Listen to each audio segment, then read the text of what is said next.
आज हमसे रूबरू हैं महाराणा प्रताप हवाई अड्डे पर टर्मिनल मैनेजर भारत गुप्ता। भारत जी, आपका स्वागत करते हैं।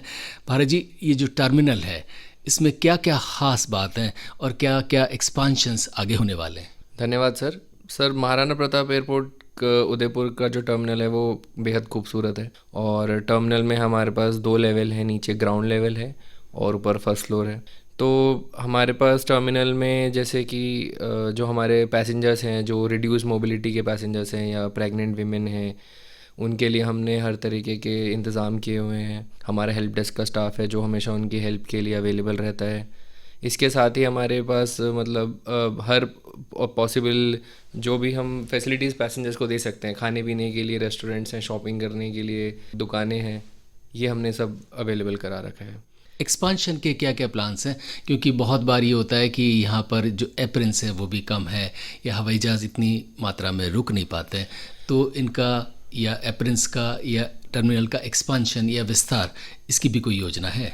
तो अभी फ्यूचर में एक नए टर्मिनल की योजना है जो रफली 40,000 स्क्वायर मीटर एरिया का रहेगा। और जहाँ तक हम एप्रन्स की बात करें, अभी हमारे पास 11 बेज हैं, 2 एरो ब्रिजेज़ हैं और हम इंफ्रास्ट्रक्चर वाइज काफ़ी रेडी हैं नए टर्मिनल को लेके और सब बहुत ही उत्साहित भी हैं। जो भी सपोर्ट हमें चाहिए वो हमें मतलब मिल रहा है। एंड बहुत जल्दी हम एक नए टर्मिनल के साथ उदयपुर में शायद होंगे और वी डू रियली होप कि सब कुछ बहुत ही जल्दी हो जाएगा और उदयपुर वासियों को भी एक नया टर्मिनल, बेहतरीन टर्मिनल देखने के लिए मिलेगा। भारत जी, ये जो टर्मिनल बनेगा, क्या इसी टर्मिनल का विस्तार होगा या ये बिल्डिंग दूसरी जगह या कहीं अलग होगी? बिल्डिंग इसका विस्तार नहीं होगा, नई बिल्डिंग एकदम बनकर आएगी। हालांकि बिल्डिंग दोनों एकदम नज़दीक रहेंगी और हो सकता है कि उनको आपस में कनेक्ट भी किया जा सके। इस पे अभी काम चल रहा है, बट ये मैं आपको श्योरिटी से बोल सकता हूँ कि हाँ, बहुत ही जल्द उदयपुर में एक नया टर्मिनल देखने के लिए मिलेगा। महाराज जी, ये बताएं कि ये टर्मिनल बनने के बाद क्या पैसेंजर्स की कैपेसिटी, हैंडलिंग कैपेसिटी बढ़ जाएगी और अभी जितनी है उससे कितनी बढ़ोतरी हो जाएगी? जैसे अभी हम 600 पैसेंजर्स को एक बार में कैटर कर सकते हैं, ये हमारी डिज़ाइन कैपेसिटी है। नए टर्मिनल की कैपेसिटी लगभग इससे 3 गुना हो सकती है, क्योंकि जो हमारा प्रेजेंट टर्मिनल है उसका एरिया लगभग 12,000 स्क्वायर मीटर है। अब क्योंकि हम 40,000 स्क्वायर मीटर का नया टर्मिनल सोच रहे हैं, तो हम ये एक्सपेक्ट करते हैं कि पैसेंजर हैंडलिंग कैपेसिटी भी उसी के हिसाब से बढ़ेगी। महाराज जी, ये बताएं कि ये टर्मिनल, इसकी मैक्सिमम यानी एक ऐसी तिथि जिसके बियॉन्ड शायद ये वक्त ना लगे, कौन सी तिथि तक आप मानते हैं ये तैयार हो सकता है? इस पे अभी कहना बहुत मुश्किल है कि कौन सी तिथि है, बट हाँ, जैसे जैसे चीज़ें पाइपलाइन में हैं, हम भी अपनी तरफ से पूरी कोशिश कर रहे हैं। एकदम जुटे हुए हैं सारे हमारे डिपार्टमेंट्स, हमारा हेडक्वार्टर्स, क्योंकि ये सारी चीज़ें प्लानिंग डिपार्टमेंट में डिस्कस होती हैं। हमारी तरफ से जितना सपोर्ट, जो काम ग्राउंड वर्क पे ज़रूरत होता है, वो हम सब एकदम लगे हुए हैं ताकि जिसे जल्दी से जल्दी हम करवा सके। बट इस पॉइंट पर एक डेट देना बहुत ही मुश्किल काम है। भारत जी, ब्रेक पर जाने से पहले हमने टर्मिनल के विस्तार की बात की, अब थोड़ी सी अभी जो एग्जिस्टिंग टर्मिनल है उसकी बातें करते हैं। बहुत सारे पैसेंजर्स को शिकायत रहती है कि वहाँ पर उन्हें बैठने की जगह नहीं मिलती, यानी जब वो टिकट लेते हैं या बोर्डिंग बनवाते हैं उसके बाद सिक्योरिटी तक जाते हैं तब तक बेंचेस बहुत कम है, भीड़ भाड़ रहती है। सिक्योरिटी से पहले बैठने की जो व्यवस्था है इसमें इजाफा हो सके, इसके लिए भी कुछ हो सकता है? जी बिल्कुल, हम इसके लिए कोशिश कर रहे हैं कि जो सिटिंग कैपेसिटी है हमारे डिपार्चर एरिया में उसको बढ़ाया जा सके। हालांकि हम एक्सपेक्ट करते हैं कि जैसे पैसेंजर एक बार टिकट ले लेता है, अपना बोर्डिंग पास ले लेता है, तो वो ज़्यादा से ज़्यादा समय सिक्योरिटी एरिया के अंदर बिताना चाहता है। एक ये जनरल नोशन रहता है हमारी जनता के अंदर कि कोई भी फ़्लाइट मिस करना नहीं चाहता। मैं खुद जब ट्रैवल करता हूँ तो मैं चाहता हूँ कि जो मेरा गेट है मैं उसके जितना नज़दीक रहूँ उतना अच्छा है। तो हम कोशिश करते हैं कि एक बैलेंस बना के रखें सिटिंग कैपेसिटी में, एसएचए में भी जो सिक्योरिटी होल्ड एरिया है वो भी और डिपार्चर है वो भी। हालांकि हम पूरी कोशिश करते हैं कि किसी भी पैसेंजर को किसी तरीके की परेशानी ना आए, बट इन केस अगर कोई पैसेंजर परेशानी फेस करता भी है तो हमारे जो टर्मिनल के प्रबंधक वहाँ पर मौजूद हमेशा रहते हैं, हमारा हेल्प डेस्क स्टाफ हमेशा रहता है, सो दैट हम हर पैसेंजर की जो भी पॉसिबल मदद है वो कर सकें। भरत जी, आपके पास टर्मिनल पर बहुत सारी शिकायतें आती होंगी, जी क्योंकि पैसेंजर्स हैं, शिकायतें तो करेंगी। ज़्यादातर किस किस तरह की शिकायतें आती है और उनका निराकरण कैसे करते हैं? वैसे तो जो हमारी मेजॉरिटी ऑफ कंप्लेंट्स होती हैं वो थोड़ी सी एयरलाइन से रिलेटेड होती हैं, जैसे कभी फ़्लाइट डिले हो गई है या मतलब हमारे पास चेक इन काउंटर पे कुछ इश्यूज़ आ रहा है, या कभी कभी पैसेंजर का लगेज ज़्यादा या कम रहता है, तो उस हम कोशिश करते हैं कि जो भी टर्मिनल प्रबंधक उस तरफ मौजूद हैं वो एयरलाइन के प्रबंधक से बात करके उस को जैसे भी हल करा जा सके। कभी कभी पैसेंजर्स को थोड़ा सा समझाना भी पड़ता है कि एक लगेज की कैपेसिटी होती है, जैसे आप एयरलाइंस में 15 किलो तक सामान लेके जा सकते हैं अपने साथ, और हैंड बैगेज में आप 7 किलो तक लेके जा सकते हैं। तो वो थोड़ी सी मुझे लगता है कि यहाँ पे भी कभी कभी इश्यूज़ आते हैं। इसके अलावा इसके अलावा हम बिल्कुल कोशिश करते हैं कि टर्मिनल में हम किसी तरीके की कंप्लेंट्स आने ना दें। अपनी साइड से हमारा निरंतर एक बहुत बड़ा मतलब वर्क फोर्स है जो इसके पीछे लगा रहता है, जिसमें इलेक्ट्रिकल का स्टाफ है, सिविल का स्टाफ है, हमारा खुद टर्मिनल प्रबंधक का जो स्टाफ लगा रहता है, ताकि पैसेंजर को किसी तरीके की शिकायत ना आए।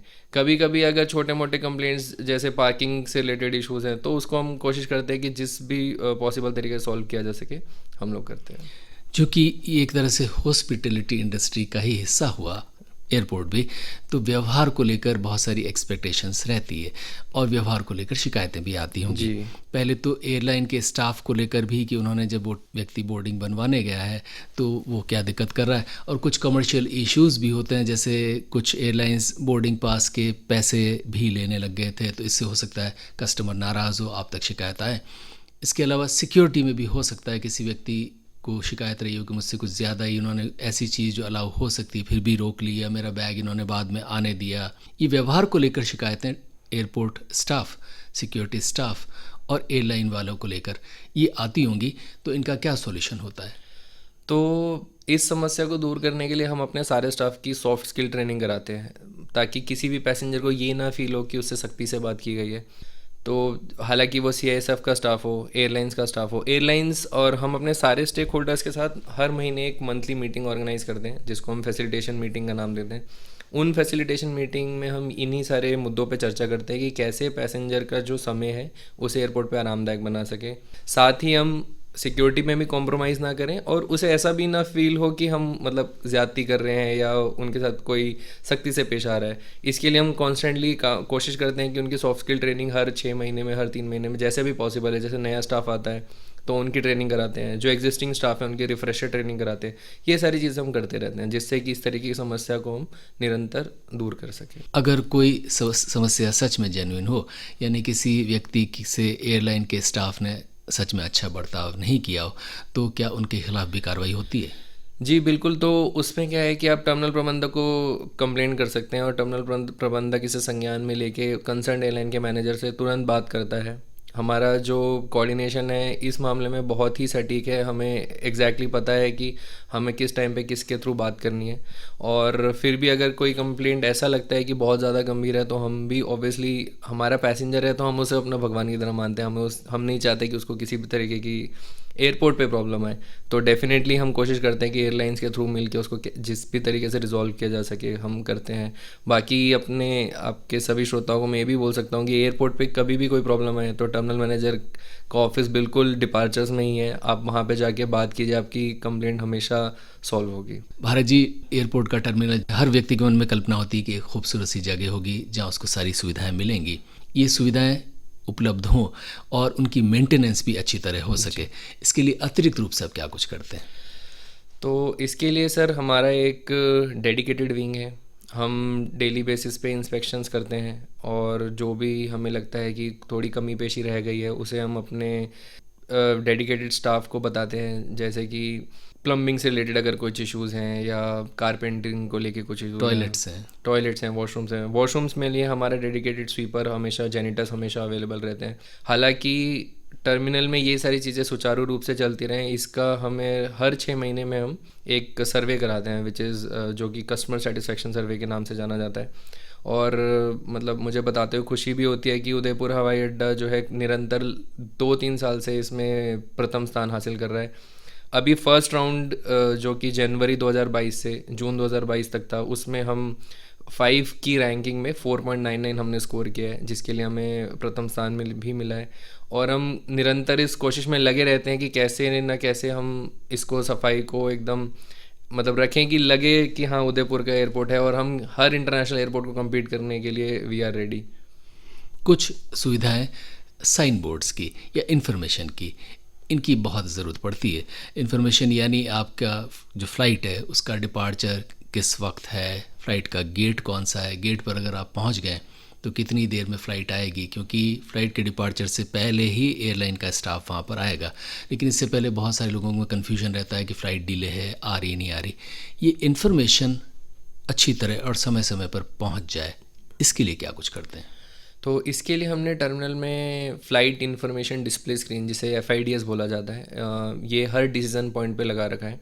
जैसे ही आप टर्मिनल में एंटर करते हैं उससे पहले ही आपको, मतलब बिफोर एंटरिंग द टर्मिनल भी आपको एक स्क्रीन नज़र आएगी जिसमें ये लिखा रहेगा कि कौन सी फ़्लाइट है, वो किस स्टेज में है, सिक्योरिटी में है, चेक इन चल रहा है, या फाइनल डिबोर्डिंग होने वाली है, या ऑलरेडी जा चुकी है। तो ये सारी इन्फॉर्मेशन हम कॉन्स्टेंटली अपने डिस्प्ले पैनल्स पे डिस्प्ले करते रहते हैं। उसके बाद भी, क्योंकि बहुत सारे पैसेंजर्स हम ये समझते हैं कि हमारे एयरपोर्ट में ग्रामीण इलाकों से आते हैं जिन्हें शायद इतनी समझ नहीं है, तो उसके लिए हमने क्या कर रखा है, जगह जगह पे, जैसे मैंने आपको बताया कि हमारा एक हेल्प डेस्क स्टाफ रहता है, वो नंबर में काफ़ी ज़्यादा है, मतलब 7 या 8 लोग एक पॉइंट पे ड्यूटी पे रहते हैं।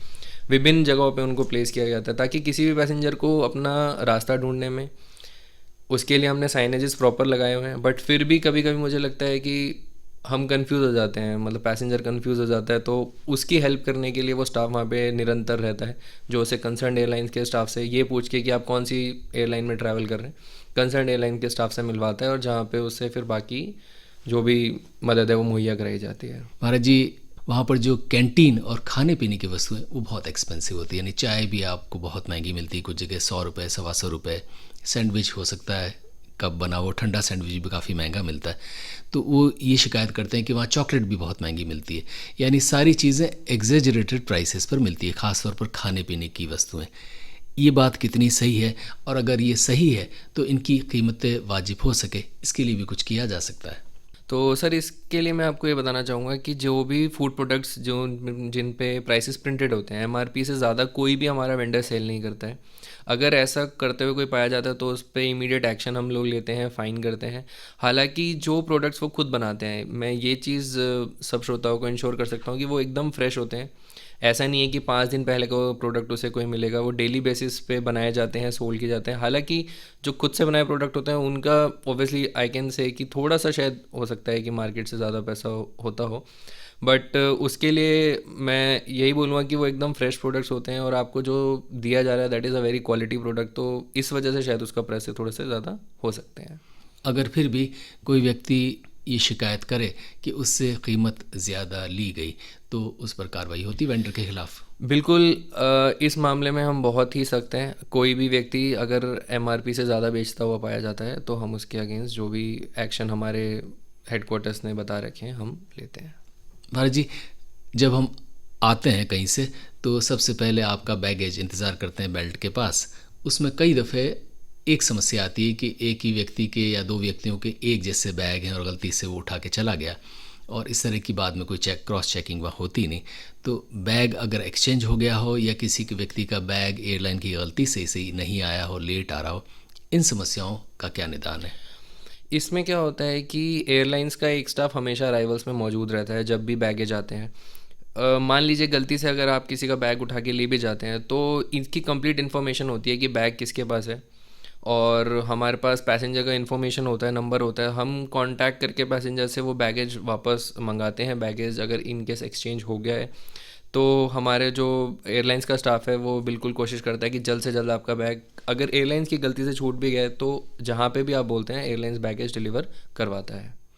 और किसी व्यक्ति का बैग अगर अपलोड ही नहीं हुआ या डिले हो गया या बाद में ऐसी इन्फॉर्मेशन मिलती है कि कहीं डैमेज हो गया, तो डैमेज के केस में एयरलाइंस आपसे एक फॉर्म भरवाता है, तो वो फॉर्म के अकॉर्डिंग जिस भी अकॉर्डिंग डैमेज होता है, कभी कभी डैमेज माइनर भी हो सकता है, मेजर भी हो सकता है, उसके अकॉर्डिंगली एयरलाइंस आपको कॉम्पनसेट करती है। उसके लिए आप मिनिस्ट्री ऑफ सिविल एविएशन का एक पैसेंजर चार्टर है, मैं सब श्रोताओं को बोलूँगा कि आप वो भी रीड कर सकते हैं। उससे आपको अपने राइट्स पता चलते हैं। एज पैसेंजर हमें अपने राइट्स पता होने, जैसे एज कंज्यूमर हमें अपने राइट्स पता होने चाहिए, एज अ पैसेंजर हमें राइट्स पता होने चाहिए। उसके लिए मिनिस्ट्री ऑफ सिविल एविएशन ने बहुत ही एक बेहतरीन पैसेंजर चार्टर निकाला हुआ है, जो DGCA की साइट पे अवेलेबल है, वहाँ से आप उसे मतलब डाउनलोड करके पढ़ सकते हैं। हालांकि एयरलाइंस का स्टाफ हमेशा वहाँ मौजूद रहता है। इन केस कभी ऐसा हो जाता है कि वहाँ कोई मौजूद नहीं है तो terminal manager is very easily approachable. आप कभी भी उनसे जाके बात कर सकते हैं, अपनी प्रॉब्लम समझा सकते हैं। और जैसा कि मैंने बताया, हम लोग बहुत ही एक्टिवली एयरलाइंस के साथ कोऑर्डिनेट करके या स्टेक होल्डर्स के साथ कोऑर्डिनेट करके जो भी समस्या है उसका निदान करते हैं। किसी व्यक्ति का बैगेज अगर डिले हो गया या उसी फ्लाइट में लोड नहीं हो पाया तो क्या होता है? उस केस में उस टाइम हम पैसेंजर से इन्फॉर्मेशन लेते हैं कि बैगेज को ट्रेस करते हैं कि बैग लोड नहीं हुआ है या कोई और रीज़न है। कभी कभी ये भी होता है कि कुछ प्रोहिबिटेड आइटम्स होते हैं जो पैसेंजर के बैगेज में होता है जिसकी वजह से वो लोड नहीं हो पाता है। तो वो सारी चीज़ें ट्रेस करने के बाद हम बैगेज जो भी नेक्स्ट पॉसिबल फ़्लाइट होती है उसमें मंगा के और पैसेंजर को डिलीवर कराने की कोशिश करते हैं। रेडियो लेक सिटी है, हमारे साथ हैं भारत गुप्ता, टर्मिनल हेड है आप महाराणा प्रताप हवाई अड्डे के। भारत जी, जो सुविधाएं आप एक हवाई यात्री को यहाँ पर दे रहे हैं उदयपुर के हवाई अड्डे पर, उनसे सच में खुश होंगे और हो सकता है कुछ लोग नाखुश हों, लेकिन जो सुविधाएं आप दे रहे हैं आप अपनी तरफ से उनसे संतुष्ट हैं? हम मैं ये बोल सकता हूँ कि किसी भी सिस्टम को बेटर करने के लिए उसमें कॉन्स्टेंटली आपको काम करना पड़ता है। वही हम अपने एयरपोर्ट के साथ कर रहे हैं। हम निरंतर उसे बेहतर बनाने की कोशिश में लगे रहते हैं, चाहे वो फिर साफ़ सफाई हो या कार पार्किंग की फैसिलिटी हो या अंदर खाने पीने की फैसिलिटी हो। इसके लिए हमारा एक पूरा जो नेटवर्क है वो लगा रहता है। और किसी भी पैसेंजर को हम चाहते हैं कि अगर पैसेंजर एयरपोर्ट से जा रहा है तो वो खुश होके जाए, और जब वो आता है तो उसे ऐसा लगे कि वो एक इंटरनेशनल एयरपोर्ट पे आया है या एक शानदार एयरपोर्ट में उसने एंट्री करी है। उसके लिए भी हम हर मुमकिन कोशिश जो है वो कर रहे हैं। अभी एयरपोर्ट पे हम, जैसे कि अब जब भी आप अराइवल्स में आते हो तो आप देखते हैं कि बहुत सारी आपको पेंटिंग्स दिखने के लिए मिलती हैं। हम उदयपुर का जो कल्चरल हेरिटेज है वो पधारो हमारे देश वो वहाँ पर डिस्प्ले करते हैं। तो हमें काफ़ी सारे पैसेंजर से ये अच्छा फीडबैक भी मिलता है, स्पेशली जो पैसेंजर्स पहली बार राजस्थान में आ रहे हैं या उदयपुर में आ रहे हैं। उन्हें लगता है कि हाँ, वो एक वाकई में ही एक कल्चरल हेरिटेज को देखने आए हैं, जिनका स्टार्ट उन्हें एयरपोर्ट से ही जो फील होता है वो एयरपोर्ट से ही मिलता है। तो इसके लिए हम हमेशा लगे रहते हैं। बाकी हाँ, डेफिनेटली मैं ये कह सकता हूँ क्योंकि हम पिछले 3 साल से निरंतर इस प्रयास में हैं और हम फर्स्ट प्राइज़ आ भी रहा है तो शायद हम अच्छा ही कर रहे होंगे और इस कदम मतलब इसी ओर हम आगे बढ़ते रहेंगे। शिकायतें तो होती हैं, लेकिन कभी कभी तारीफ भी होती होगी। तो कभी ऐसे भी अनुभव रहे कि किसी व्यक्ति ने आकर आपके सामने खूब सारी तारीफ की हो? तो ऐसे अनुभव होते हैं। जैसे कि कुछ दिन पहले ही हमारा एक हाउसकीपिंग स्टाफ था, उसने किसी पैसेंजर के कैश था वो छोड़ के चला गया था। तो ऐसे में अगर हमारा एक हाउसकीपिंग का लड़का है वो रिपोर्ट करता है कि सर ऐसा कैश हमें मिला है, फिर हम इमीडिएटली वो पैसेंजर को ढूंढते हैं और फ़्लाइट में बोर्ड होने से पहले हमने उसका कैश वापस कराया। तो ऐसे केसेस में हमें काफ़ी तारीफ मिलते हैं। उसी तरीके से एक पैसेंजर थे, उनका पर्स एयरपोर्ट पर छूट गया था, तो उसमें उनके दादाजी का दिया हुआ एक 2,000 रुपये का नोट उन्हें बहुत ही प्यारा था, वो हमने उन्हें वापस किया, उसको सही सलामत अपने पास रखा। ऐसे केसेस में पैसेंजर हमें बहुत अप्रिशिएट करते हैं और काफ़ी पैसेंजर्स हमको क्लीनिनेस के ऊपर अप्रिशिएट करते हैं। तो आई होप कि ये सारे जो प्रोत्साहन हमें मिलते हैं इससे हमारा उत्साह भी बढ़ता है और हमें और मेहनत करने के लिए हम कोशिश करते हैं। भारत गुप्ता जी, एयरपोर्ट से तो बहुत सारे लोगों को उम्मीदें होती हैं, लेकिन एयरपोर्ट को भी पैसेंजर से कुछ उम्मीदें होती हैं। आप जाते जाते वे तमाम लोग जो इस कार्यक्रम को सुन रहे हैं और जो एयरपोर्ट आते हैं, उन्हें अपनी तरफ से क्या क्या सुझाव देंगे? मैं अपनी तरफ से उन्हें बस यही कहना चाहूँगा कि जब भी आप एयरलाइंस का टिकट, किसी भी एयरलाइन से टिकट खरीदते हैं तो उसमें कुछ चीज़ें मेंशन होती हैं कि ये जो है आप अपने साथ लेके जा सकते हैं या ये जो है अपने साथ नहीं लेके जा सकते, या वज़न के लिए काफ़ी जो हमारे पास सामने समस्याएं आती है कि वज़न ज़्यादा और कम हो गया है।